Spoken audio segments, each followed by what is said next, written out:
when you read the King James version, it starts out with the word woe. And I know woe is an expression. It's the definition of woe is to express grief, sorrow, or regret. So Micah is writing about Israel's misery. They are sorrowful. Woe is me. They're having a pity party. Woe is me. I can't have what I want. Oh, woe is me. And it's like they're regretting the times that they live in, that they have to deal with all this stuff. But they must realize that they brought that on themselves with what they did. If you sin and you do wrong, God's not going to keep blessing you. You're going to have those issues. You're going to have that woe, the sorrow or the regret. And verses 2 through 4, it speaks about a society with no morals. The only thing that matters to the people, the only thing that matters is just furthering their own wealth, their own ambitions, their own agenda. It says, faithful have been swept from the land. Not one upright person remains. Everyone lies in wait to shed blood. They hunt each other with nets. Both hands are skilled in doing evil. The ruler demands gifts. The judge accepts bribes. The powerful dictate what they desire, and they will conspire together. The best of them is like a briar. The most upright worse than a thorn hedge.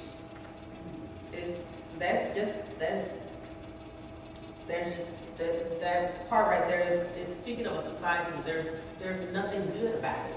There's nothing great about it. You can't find one just and upright man in all the world around you, because everyone has just become so corrupt and dishonest. It's like the people that are in power, they just want to gain more power, and they do evil to make sure that they stay in power. It's like a supervisor that's gonna say that tries to intimidate or put other people down and tell you to stay in your place because you can't be up on my level because I'm in charge, and they just want to stay in charge. They don't want anyone else to come up or rise up or do any better. They want to make sure that everybody stays under them so they can continue to rule over them and just let their agenda, let their, what's the word? I want to say, not adoration. Maybe that is the word I want to use. Oh, they want to let their own agenda be done, basically. It's like it's all about me. If I'm not getting nothing out of it, then no one else can get anything from it. I want this. What are you going to do for me in order for me to get this? What are you going to do for me in order for me to do something for you? And the briar, at first when I was reading, I'm like, wait, briar, that's like a sticker bush, right? But I wanted to make sure. So I looked it up, and it says it's a prickly plant or shrub, a tangled mass of prickly plants, a thorny stem or twig. So it's like, it's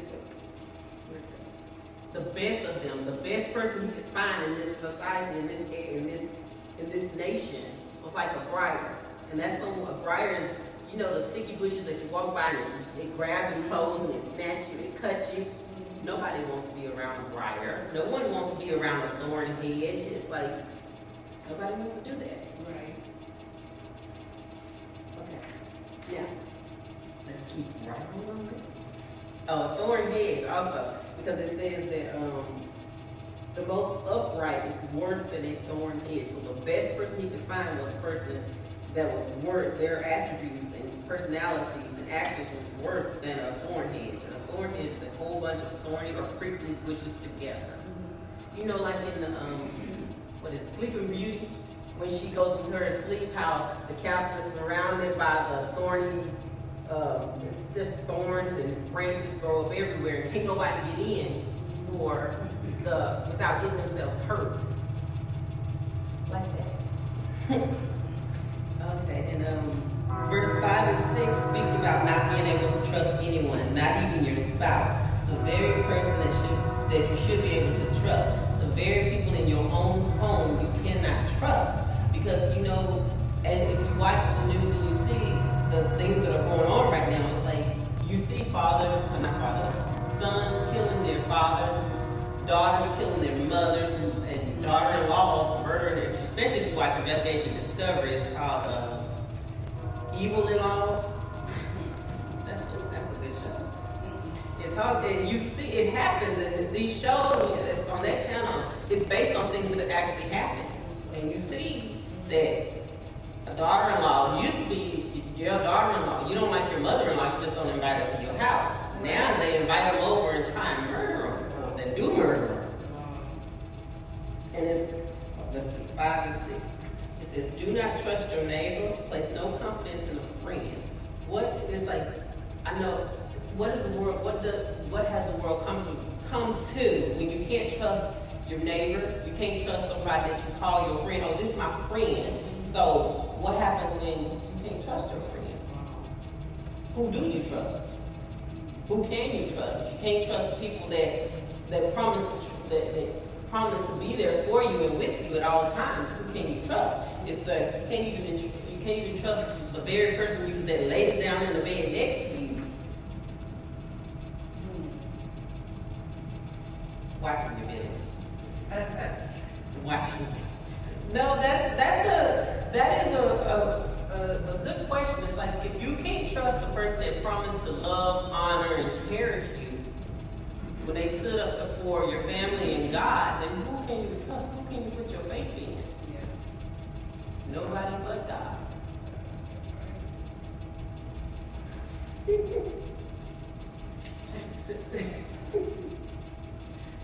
Don't stop looking at you, dude. We gotta keep moving on. In verse 7, it tells you who you can trust in. It says, but as for me, I watch and hope for the Lord. I wait for God, my Savior. My God will hear me. In the midst of all this craziness that's going on around me, I can't trust nobody. I can't depend on nobody. I can depend on God. I wait on God. I trust in God, and He will hear me. Right. He will answer when I don't know what to do, when I don't understand. He will answer. He will make it clear, make it plain for me to be able to understand and know what's going on. In verses 8 through 11 is what I got in my devotional, the devotional that I was reading. Verses 8 through 11 is what got me interested in the second chapter of Micah. It tells what is going to happen after all of this. It says, don't gloat over me, my enemy. Though I have fallen, I will rise. Though I sit in darkness, the Lord will be my light. Because I have sinned against Him, I will bear the Lord's wrath until He pleads my case and upholds my cause. He will bring me out into the light, and I will see His righteousness.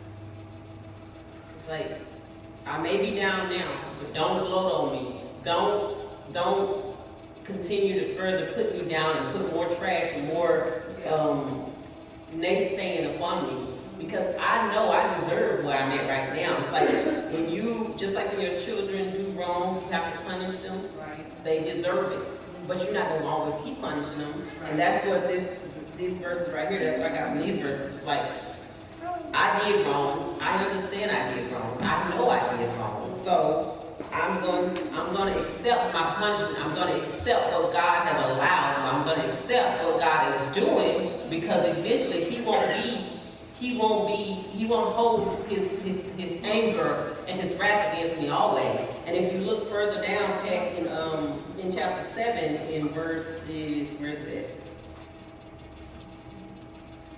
Verse 18, it says, who is a God like you, who pardons sin and forgives transgressions of the remnant of his inheritance? You do not stay angry forever, but delight to show mercy. God is just like us when we get upset with our children. We're going to be mad, we're going to discipline them, but we won't continue to discipline them forever. We're going to show mercy. We're going to show, okay, I still love you. Like, I know Xavier, whenever he gets in trouble, and then he's like, oh, Mama, I need a hug. He's like, I still love you, Mama. That's what God's telling us. It's like, yes, I'm going to discipline you. I'm going to chastise you, because you know you did wrong. You intentionally did wrong. So therefore, if I don't punish you, if I don't chastise you, then you won't learn from your mistakes. You're going to continue to do it over and over again and not realize you're doing something wrong. Well, you will realize you're doing something wrong. It's like, hey, I didn't get in trouble the first time, so I might as well do it again. It's like kids when they get caught, when they skip in school, like, wait, I got away with it the first time, I can get away with it again. And again, until your parents get that phone call and it's like, your child hasn't been in school. And then what? Then you got to face your consequences from your parents.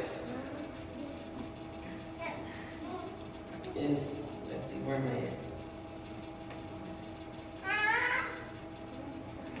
at?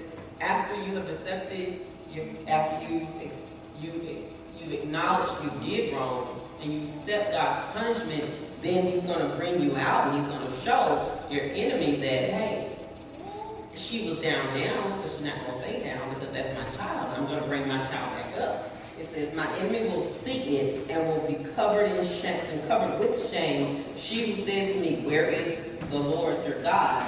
My eyes will see her downfall. Even now she will be trampled underfoot like the mire of the streets. Everybody that talk bad on you when you was down, when you was in your mess, well, when you got out of your mess, you're like, wait, I'm not that person anymore. I was there. God picked me up and cleaned me up out of my mess. I was there. And you want to keep looking at the person I used to be. How about looking at the person I am now? How about who I am now, not who I used to be? Yeah, I used to be that. I used to be this. I used to be that. But when I met God, when I met Jesus, and I proclaimed my faith in God and Jesus, all that became as old passed away. It don't mean nothing to me. Only reason I have to remember where I've been and what I used to do so that I don't do it no more. And so that when I see someone that is in the same mess that I was in, I can help them and bring them up out of it and tell them, hey, this is what God did for me. This is how God brought me through it. He can bring you through it the same way.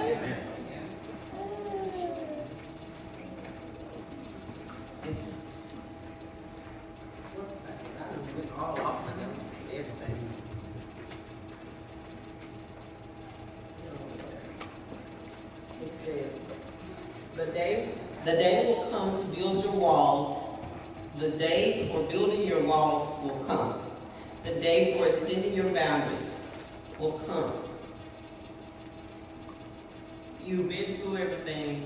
You've seen everything. You've done everything. It seems like nothing is, like it's perpetually dark. It's dark always. But you have to remember that just like there's a set time for daylight and a set time for darkness, the darkness won't last always. The day for your redemption is coming. The day for your restoration is coming.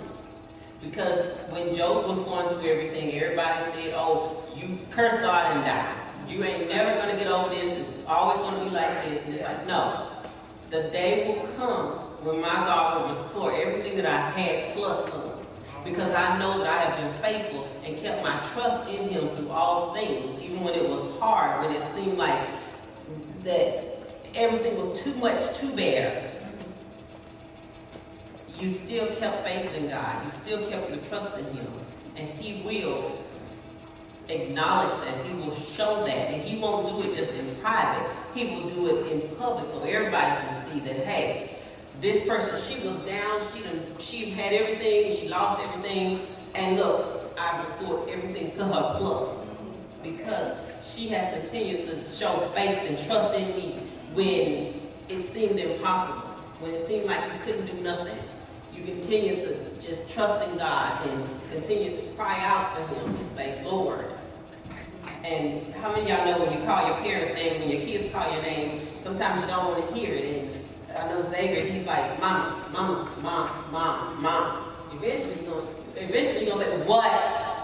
And that's how it is with God. Sometimes we make Him so angry that He's like, you know what? I'm not dealing with you right now. I'm not dealing with this. I'm not dealing with this. If you continue to call out and cry out to Him, He's like, okay, what, my child? I'm over my anger. I'm over my being mad at you. Now what?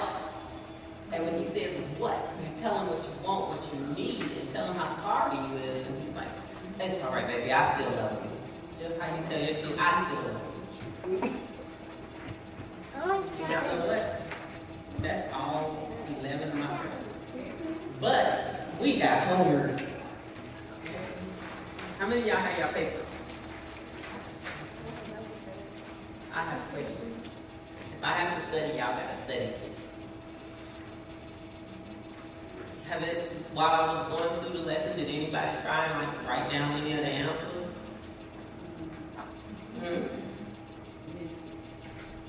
Okay, so number 1, it says, how many righteous men are left in the land? In chapter 7, how many righteous men are left? What verse it come from? 2. All right. It says, what will happen after the fall of Israel?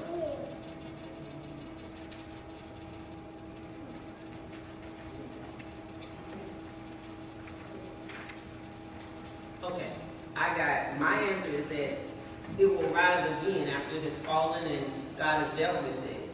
Then eventually it will rise again. Verse 8. And it says, who will plead Israel's case? Number 3. The Lord God. All right then. Who will be deprived of all their power?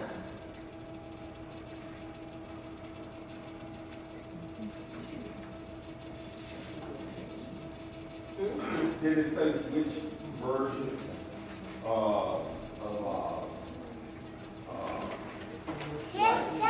King James Version, New International Version? It's either version. It's just, the NIV version for me is just simpler for me to understand. No, I'm talking about with this lesson. Did it tell you which one? Okay.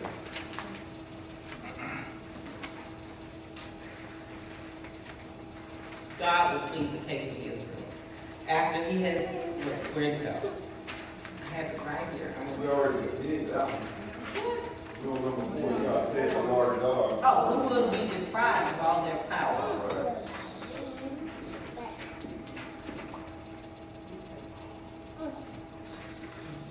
Verse 10, then my enemy will see it and will be covered with shame. She who said unto me, where is the Lord your God? My eyes will see her downfall. Even now she will be trampled underfoot like mire in the streets. No. Everyone, the enemies of Israel. Everyone that said, oh, where's your God now? That talked down and bad about Israel. Number 6. Number 6 through 11. Oh. Okay, I'm sorry. What does God delight in? Now I went and I told y'all this one. He delights in showing mercy, but what verse is it? All right then. I made sure to go back to that verse and let y'all know about it because I knew it wasn't part of my original 11 verses. Okay, now number 6 through 10 are true or false answers. And it asks for the verse also. Number 6, it says the judges will give good judgment. True or false? What verse? Good job, Xavier. Verse 3. That baby was listening. Number 7, you can trust your friend. True or false? What verse? 5. Good job. Number 8, Israel will be covered in shame. True. That's true. I got that from verse 10. 16. Now, let's see.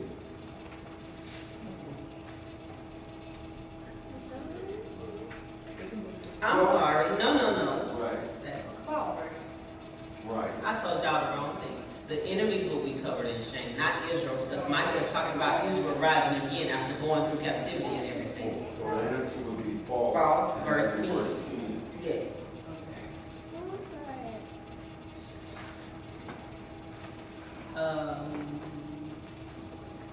Number 9. Micah is sure that God will hear him. True. Verse 7. Yep. And number 10. Other nations will fear Israel. false. Which verse? Verse. They don't fear God, not Israel. So verse 16 says, we should do this and be ashamed of all their lives.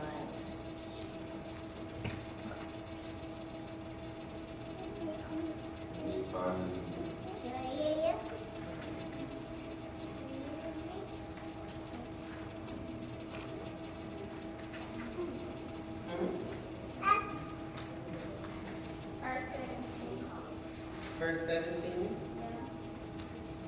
says, they will lick dust like a snake. They're like creatures that crawl on the ground. They will come trembling out of their dens. They will turn in fear of the Lord our God and will be afraid of you. Right. That's not right. Right, that's not Israel, that's God.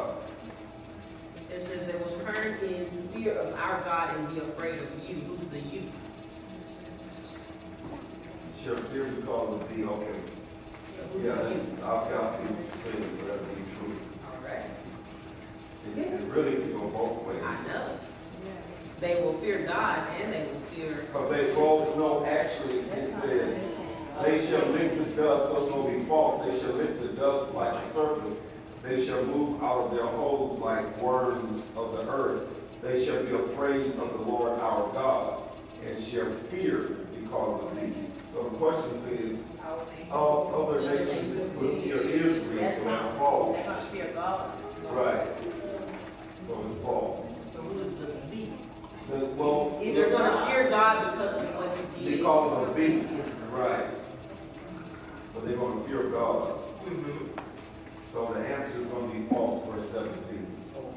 Because the question is, other nations will fear Israel. Let's see, where are we at?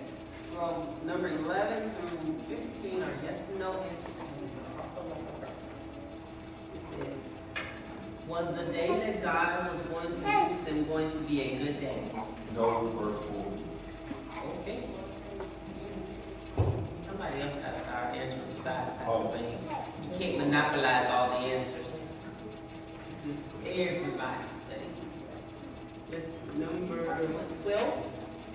Will people be able to trust the members of their own family?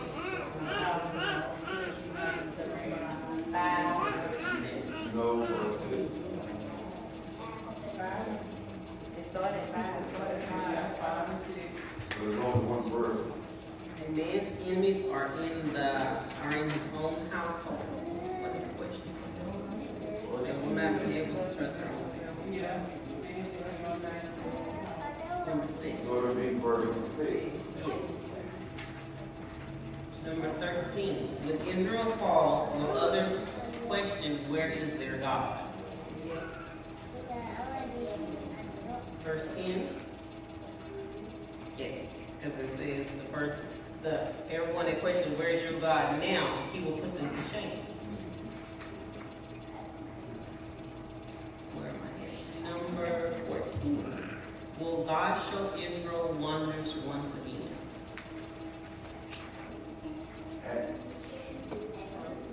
It's verse 13. You skipped verse 13. No, you did 13. 14. Yes, verse 15. As in the days when you came out of Egypt, I will show them my wonders. Yes. It's a yes or no answer. Yes, verse 15. Okay, and then number 15. Will God do away with their sins? Yes, verse 19. You will again have compassion on us. You will tread our sins underfoot and hurl all our iniquities into the depths of the sea. Yes. Okay, so number 16, this is going to get everybody else to answer. Number 16 and 18. This is a think for yourself. This is a think for yourself portion, so I want answers from people besides Pastor Banks.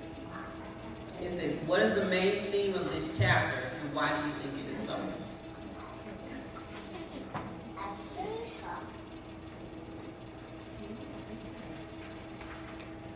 Everybody know the answer at once. Don't, you know. Okay, go ahead. The main theme of the chapter is Micah's lament or his sorrows and Judah's sin. Because actually it's speaking about Judah. So it's Michael's lament and Judah's sin. Why do you think it's so? And basically, I can explain that you got to remember, Israel was divided into two kingdoms. You have the northern and the southern. Which, when you get to Israel, which was Jacob, the name was changed to Israel, so that's how you get the children of Israel. Then you had Judah, so you have the tribe of Judah. So here, Michael was honestly weeping or crying, so to speak, over the sins of Judah. Anybody else? I got, and if you look at the thing it says, you can use one word. What I got from this chapter is redemption. After sin, there is redemption through God. There is restoration. After you have been through your trials, your tribulations, your tests, God can restore you and redeem you. Okay. It says, what is the key verse and why do you think so? What is the key verse? And it can be different for everybody. Go ahead. I said verse 7, which says, therefore I will look to the Lord, I will wait for the God of my salvation. My God will hear me. Time of trouble, you didn't look at God, or you didn't look at God hears it, trouble or not. And you have to wait and be patient for him, and you have to have faith enough to believe that he's going to hear you and answer. Anybody else? What is y'all's key verse? Mine is verse 8. Okay. Because it speaks about how Jerusalem is going to be vindicated. So it speaks volume that even though it's the fall of their sin, just like us in these days, God is still raising us up. Anybody else wish to share?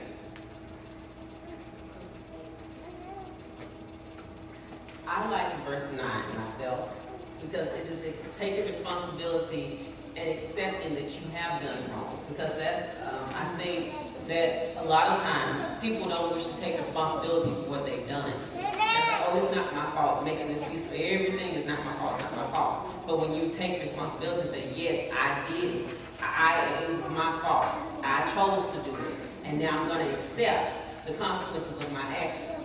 Just like Brother Billy going to Sylvian Beach on the 12th of July instead of celebrating his anniversary. There are consequences. Amen.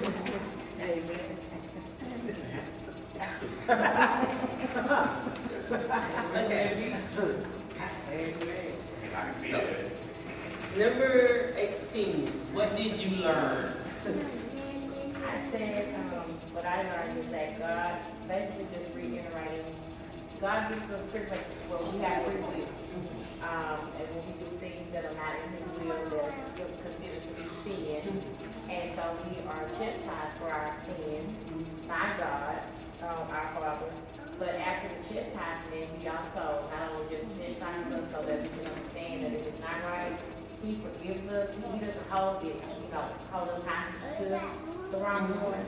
He forgives us, and then not only does He do that, He restores us. So He, kind of promotes us after we go on to our chastisement. Anybody else? What did you learn today? Go ahead.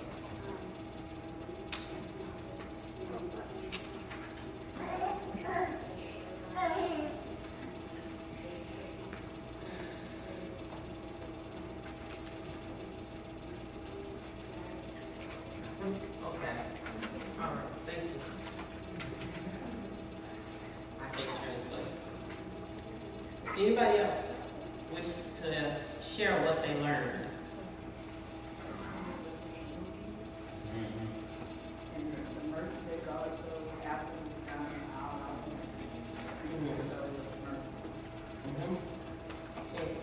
one of the things I got out of it is that God does not like to show wrath and anger towards us, but because we've earned it and it's a teaching experience, he has to, so that we can learn from our mistakes, learn from our sins, and know not to do that again. Like with your kids, you tell them this can hurt me more than this can hurt you. You don't like, I don't like giving my child a whooping. It hurts my heart. But if you deserve it, then you deserve it. And you're going to learn you're going to learn today. That brings the end to my lesson.